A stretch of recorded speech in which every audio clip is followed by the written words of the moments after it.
bom que estamos juntos aqui na casa de Deus. Amém por você ver, porque você pode estar aqui e privilegiou esse momento.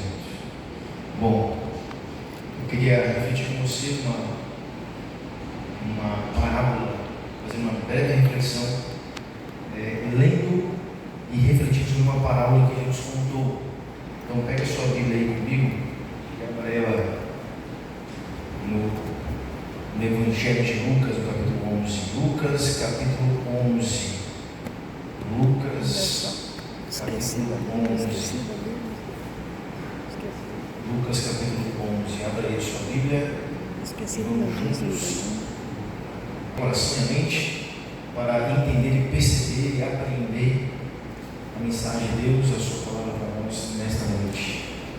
Bom, queria que você abra e relembrar você de que está chegando um dos momentos mais importantes para o evangelismo em nossa igreja. Sabe que momento é esse? Da Semana Santa, a Semana do Calvário, onde o mundo inteiro, as pessoas todas estão sensíveis e sensibilizadas nesse momento, momento de lembrança e reflexão daquela semana que Cristo entregou-se por nós. Então você tem orado para aqueles amigos que nós estivemos orando ao longo dos 10 dias de oração. Além de orar, você já fez contatos, já fez uma visita em sábado, ofereceu uma refeição, convidou para estar na igreja. Então que possamos aproveitar essa semana. Eu quero adiantar aqui para os irmãos que aqui estão. Teremos um convidado especial trazendo para nós a mensagem aqui todos os dias nessa semana, que começa dia 6 de abril, dia 6 a 12 de abril, um professor do seminário de teologia lá no Paraná, IAP, vai estar conosco num momento especial. Faça planos, não só para estar presente, mas também para convidar pessoas para também ser abençoadas nesse momento. Amém? Bom, abriu aí a Bíblia, Lucas capítulo 11. Jesus contou uma parábola, a parábola do amigo importuno. Ela se encontra aí no versículo 5 em diante. Então, leia comigo, capítulo 11 de Lucas, verso 5 em diante, diz assim, verso 5. Disse-lhes ainda Jesus: qual dentre vós, tendo um amigo, e este for procurá-lo à meia-noite, e lhe disser: amigo, empresta-me 3 pães, pois o meu amigo, chegando de viagem, procurou-me, e eu nada tenho que lhe oferecer. E o outro lhe responda lá de dentro, dizendo: não me importunes, a porta já está fechada, e os meus filhos comigo também já estamos deitados. Não posso levantar-me para vos dar.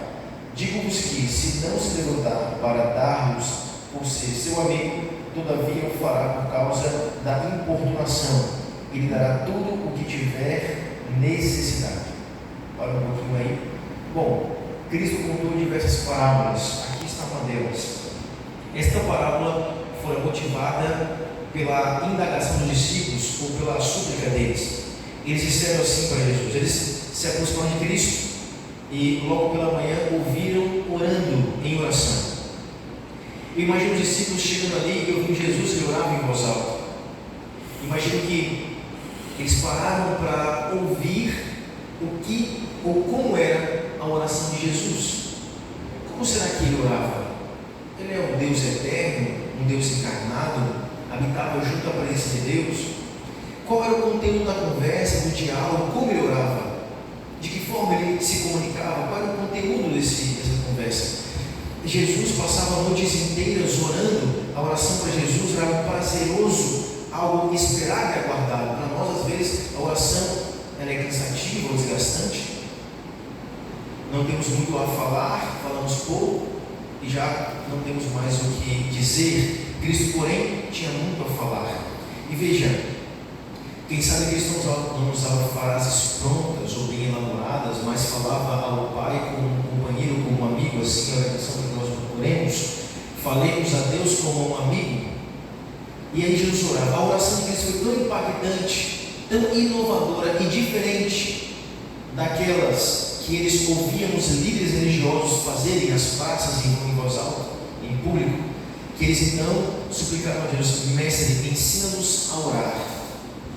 Quem sabe eles concluíram de que o modo como eles oravam parecia que não tinha vitalidade ou vida. Quem sabe eles interpretaram que se eles orassem como Jesus, as bênçãos aconteceriam, o milagre seria derramado, as portas se abririam, sentiriam maiormente a presença de Deus em suas vidas. E quem sabe você, como eu, nessa noite aqui, possamos pensar nas mesmas coisas. Senhor, parece que a minha oração não está surtindo efeito, ou parece que a paz do Espírito Santo não permeia meu coração, parece que eu não sinto prazer, alegria, desejo de orar e conversar com o Senhor. Sem a oração não existe vida espiritual. A oração é a respiração da nossa alma. Quem sabe eu tenho conteúdo para conversar com Jesus, quem sabe parece que o nosso relacionamento é muito raso, de maneira que as orações também são bem rasas. Mas então os discípulos pedem a Jesus, e quem sabe podemos fazer a mesma coisa nesta noite, falar: Senhor, ensina-nos a orar, nos ajude a entender o poder da oração. Então ele pede isso aos discípulos, então os discípulos pedem isso a Jesus. Jesus ele ensina ali a chamada oração dominical, a oração do Pai Nosso. E Cristo, ele, então, para nós é bem já conhecido, bem normal, mas para os discípulos, quando Jesus ensina eles a orar, chamando Deus de Pai, é algo inovador. Ninguém orava desta forma. No Antigo Testamento não havia esse reconhecimento ou essa aproximação com Deus desta forma, Pai. Cristo torna então Deus um ser mais pessoal, mais próximo, interessado em nossa vida, em nosso contexto, nas coisas pequenas e grandes das nossas vidas. Para eles, chamar Deus de Pai e se relacionar com Deus como Pai era inovador. E assim Cristo se referia a Pai, ao Deus Pai constantemente. Ok, mas dentre os ensinamentos, ele conta esta parábola que muitos não conseguem entender, ou ela às vezes é um pouco complicada. E ele fala assim: olha, imagine que tem um amigo. Esse rapaz, ele recebe em sua casa um outro amigo, um viajante, que chega ali à noite, tarde da noite, à meia-noite. Ele não tinha nada a oferecer a esse amigo que chegou, a essa família. Então ele sai da sua casa para ir em busca de algo para lhe oferecer. Ele vai à casa de um outro amigo e bate a porta e chama e grita: é meia-noite. Aquele que está lá dentro diz: não me importunes, para de me incomodar, já é tarde, estou deitado com meus filhos, vai embora. Mas ele não para, continua insistindo: olha, eu tenho que ajudar esse meu amigo viajante, ele precisa, eu não tenho. E Cristo fala assim: olha, de que aquele amigo que é um amigo egoísta, que não se importa com a necessidade do outro, mesmo que ele não se importe, que não queira ajudar, ele vai ajudar por conta da insistência daquele outro amigo que está à porta batendo. Bom, algumas lições. Primeiro, aquele que vai em busca dos pães, ele está em busca de algo, não para si mesmo, mas para aquele amigo viajante. Às vezes nós buscamos a Deus em oração, e na maior parte das vezes, sempre levando a Ele as nossas próprias necessidades, levando a Ele sempre os nossos desejos, nossos sonhos e planos e o que precisamos. Talvez pouco nós buscamos a Deus para interceder por outras pessoas. Veja que Ele está indo até aquele amigo egoísta, então ele está, além de suplicando, de pedindo, ele está se movimentando em ação. Uma outra coisa, eu lembro que na minha vida, naquela história que você conhece bem, naquela viúva de Sarepta, que Deus ordenou a ela para alimentar Elias, você conhece a história? Ela não tinha nada em casa, tinha só um pouco de farinha e azeite, que ia preparar um pão pequeno para ela e o filho comer, e depois iam morrer, segundo as palavras da viúva. E Deus manda um servo dele, Elias, para pedir a única coisa que ela tem. Ela poderia claramente, de maneira justificável, dizer: eu não tenho. Era verdade, não era mentira. Mas você sabe que Deus estava requerendo dela tudo o que ela tinha, e requerendo que ela confiasse em Deus para cuidar dela. E ela então entregou tudo o que ela tinha a Deus, e Deus cuidou de fato dela e do seu filho. de modo que o azeite e a farinha não se esgotaram. Aí eu anotei assim uma lição que eu aprendi, nunca esqueci, na Bíblia. O fato de eu não ter, não me excusa de dar. Talvez eu possa pensar, mas eu não tenho condições, eu não tenho meios, tenho dificuldades, tenho necessidades, como eu vou cuidar de outras pessoas, ajudar, me envolver? Mas é justamente nesse momento que aos nossos olhos não temos nada, que Deus requer tudo de nós. Este amigo, quando vai importunar aquele outro amigo, ele diz: eu não tenho nada para oferecer. E nós não temos nada mesmo. Deus tem ciência disso. Nós não temos qualquer capacidade de prover paz, felicidade, bem-estar à nossa família, aos nossos filhos, ao nosso casamento. Nós não temos condições alguma. Nós não temos nada a oferecer às outras pessoas. Pastor, mas eu não estudo bíblico, eu visito as pessoas. Você pode até uma vez por semana lá, abrir a Bíblia. Você pode até fazer uma visita, mas o que é isso diante das muitas necessidades daquela pessoa? O que é isso diante de um coração que precisa ser alimentado, transformado, consolado, convertido? O que eu posso fazer? Eu não consigo converter ninguém, não podemos de fato fazer nada. Então, quando vamos a Deus em oração, em intercessão, temos que ter essa ciência. Eu não tenho nada, qualquer capacidade para prover, nem mesmo para mim, alguma paz ou alegria. Eu vou a Deus entendendo que eu tenho total dependência dEle. Mas às vezes eu me apego a algumas coisas que me dão segurança e confio nelas. E essa confiança que eu coloco nestas coisas torna-se para mim uma barreira para confiar em Deus. E Deus muitas vezes Ele vai tirar de nós essas muletas para que nós possamos aprender a depender dEle. É quando não temos, quando há dificuldade, que o inimigo nos convida a sermos infiéis, que Deus requer mais ainda de nós.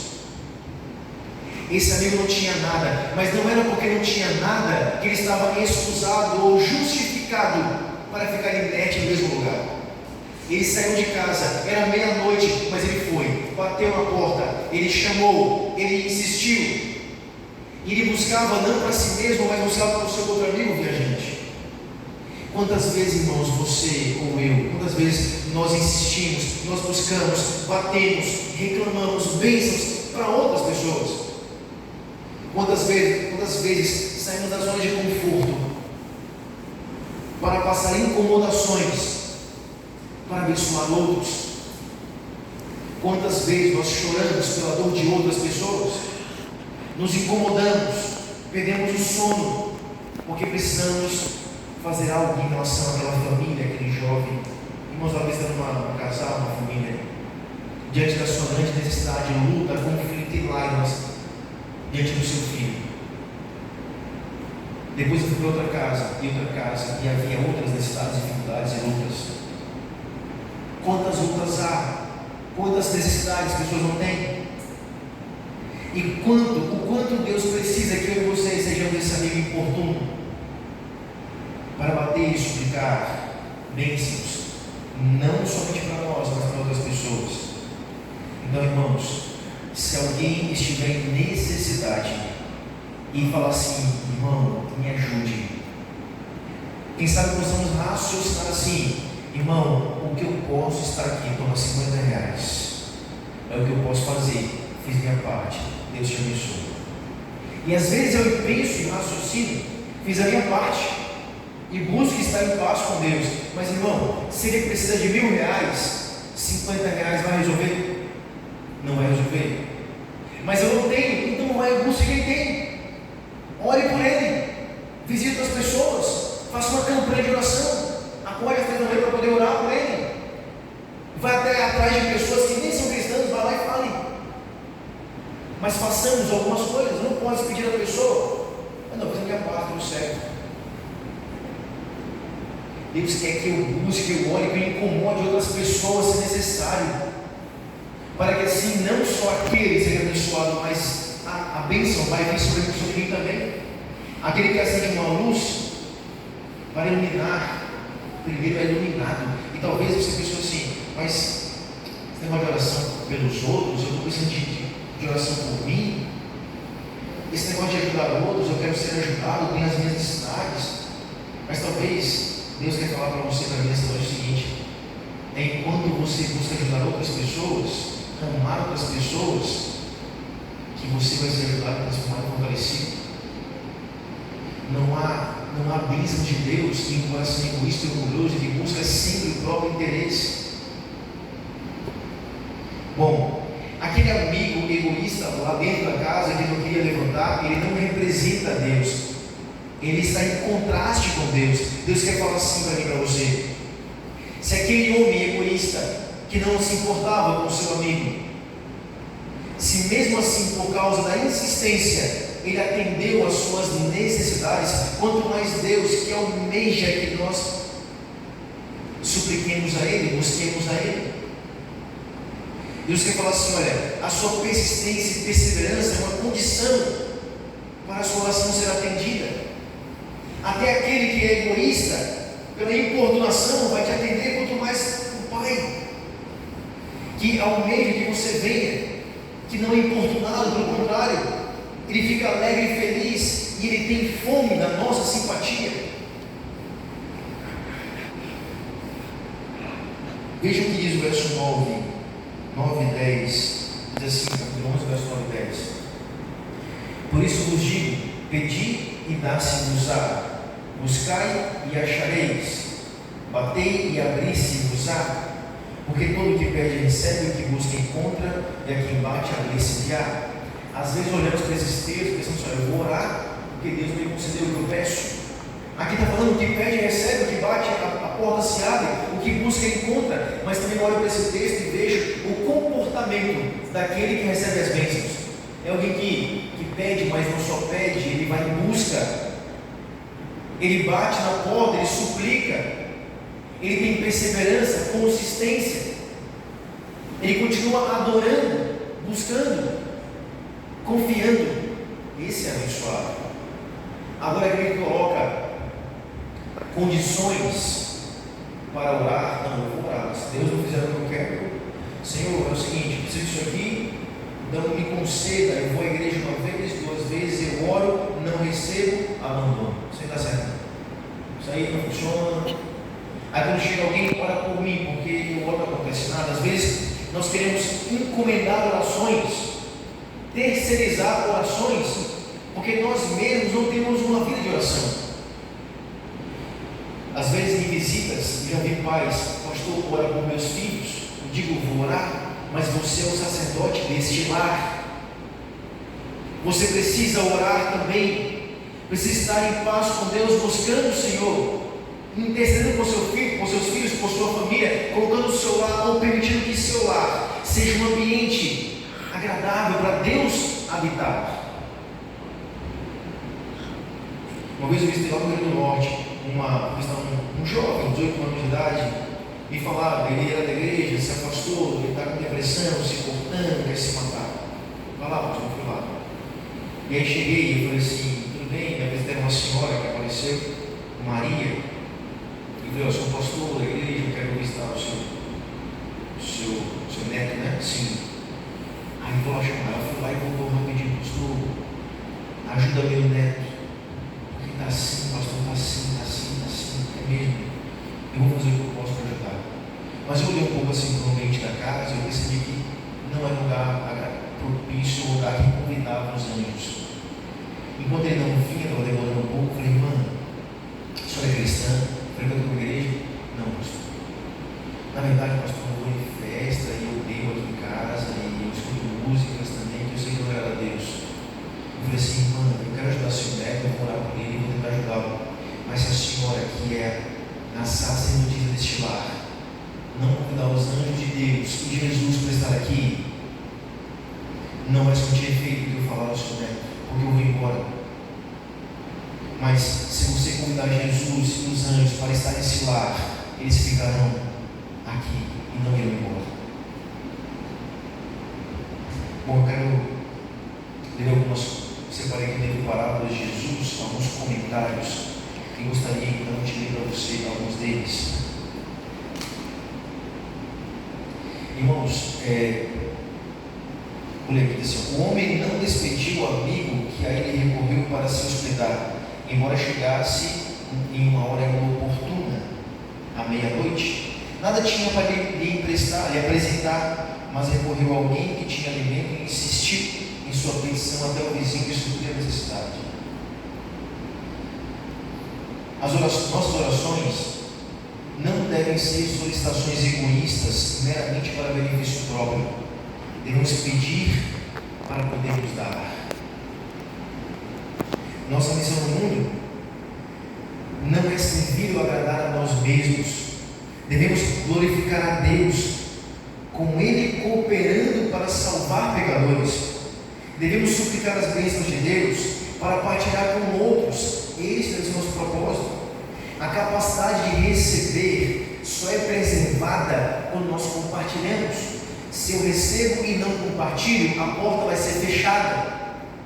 As bênçãos pararão de ser jorradas.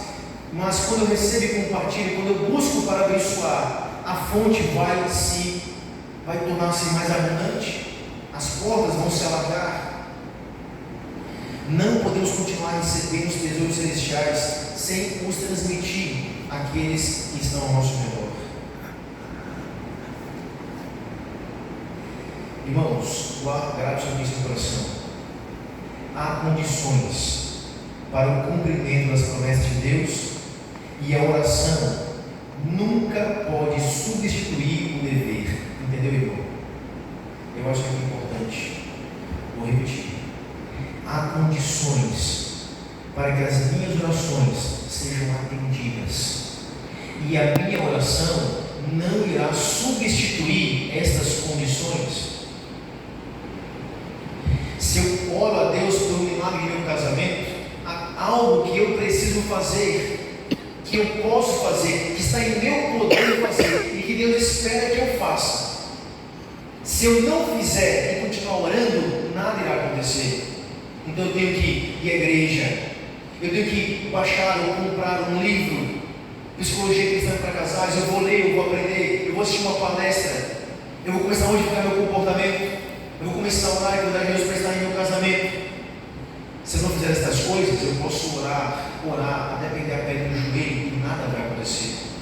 Se eu estou orando a Deus por uma bênção financeira, com maiores condições, um pouco mais de conforto para a minha família, mas se eu sou infiel nos dízimos e nas ofertas, a oração não vai pagar a conta. Imagine que, eu vou dar um estalinho para ilustrar. Imagine que eu estou com dificuldades ali, em dificuldades, meu vizinho vacilou e eu fui lá e passei a mão na televisão dele, roubei a TV dele e levei lá para casa. E aí, eu me arrependi, poxa, não podia ter feito isso, é errado. Aí eu vou lá, vizinho, vem cá, vou te confessar, eu pequei contra Deus e contra você, eu roubei a tua televisão, fui eu. Me perdoe. Tá bom, te perdoo, tranquilo. Tá, então me devolve a TV, não a TV.